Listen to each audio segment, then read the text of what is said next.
కడప జిల్లా ప్రొద్దుటూరులో ప్రభుత్వ ఆసుపత్రికి 15 లక్షల విలువైన అంబులెన్స్ను విరాళంగా అందజేశారు. తన కుమారుడు సాయి బాలాజీ జ్ఞాపకార్థం మోహన్ రెడ్డి ఈ అంబులెన్స్ను అందించారు. ఇటీవల అనారోగ్యంతో మృతి చెందిన కుమారుడి స్మరకార్థకంగా మోహన్ రెడ్డి పలు సేవా కార్యక్రమాలు నిర్వహిస్తూ పేదలకు సహాయం చేస్తున్నారు. ఈ కార్యక్రమంలో ఎమ్మెల్యే నంద్యాల వరదరాజుల రెడ్డి, సురేష్ నాయుడు, ముక్తియార్, దేవగుడి నారాయణ రెడ్డి, వరుణ్ కుమార్ రెడ్డి, బచ్చల పుల్లయ్య, ఆసుపత్రి సూపరింటెండెంట్ ఆనందబాబు తదితరులు పాల్గొన్నారు.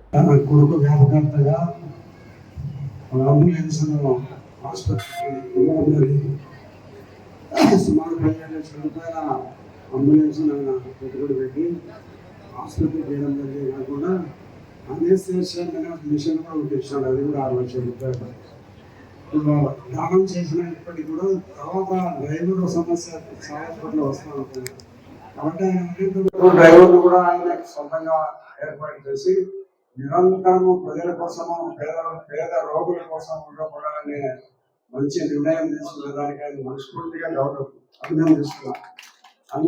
ప్రభుత్వ ఆసుపత్రికి అంబులెన్స్ డొనేషన్ చేయడము ప్రభుత్వం మీదనే ఆధారపడకుండా మనకు తోచింది మనం ఏదో పేదలకు చేయాలనే ఆలోచనతో, పెద్ద ఆలోచనతో మోహన్ రెడ్డి గారు గవర్నమెంట్ హాస్పిటల్కు గతంలో ఒక 6 లక్షల రూపాయలతో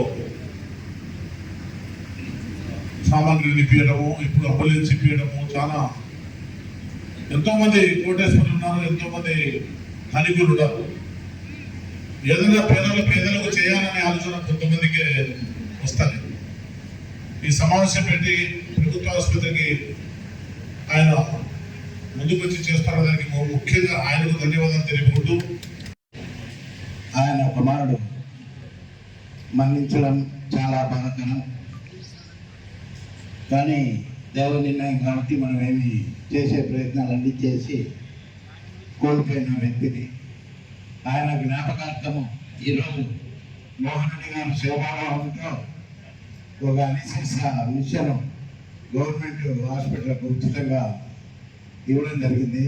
ఈరోజు ఒక అంబులెన్స్ కూడా అబ్బాయి పేరుతో ఈరోజు ఎమ్మెల్యే గారి చేతుల మీదుగా ఇక్కడ ఈరోజు గవర్నమెంట్ హాస్పిటల్కు ఆయన హ్యాండ్ ఓవర్ చేయడం జరుగుతుంది కాబట్టి తెలియజేసుకుంటూ సెలవు తీసుకుంటున్నాం. మరి ఇప్పుడు ఈరోజు కేవలము ప్రభుత్వం చేసేదే కాదు, ప్రైవేట్ యొక్క భాగస్వామ్యం కూడా ఉండాలా, ప్రైవేట్ వ్యక్తి కూడా దీనిలో పాల్పంచుకోవాలి అనేటువంటి అభిప్రాయంతో జరిగేటువంటి ఈ కార్యక్రమంలో మిత్రుడు మోహన్ రెడ్డి గారు 15 లక్షల రూపాయలతో ఒక అంబులెన్స్ ఏర్పాటు చేయడము, అంతేకాకుండా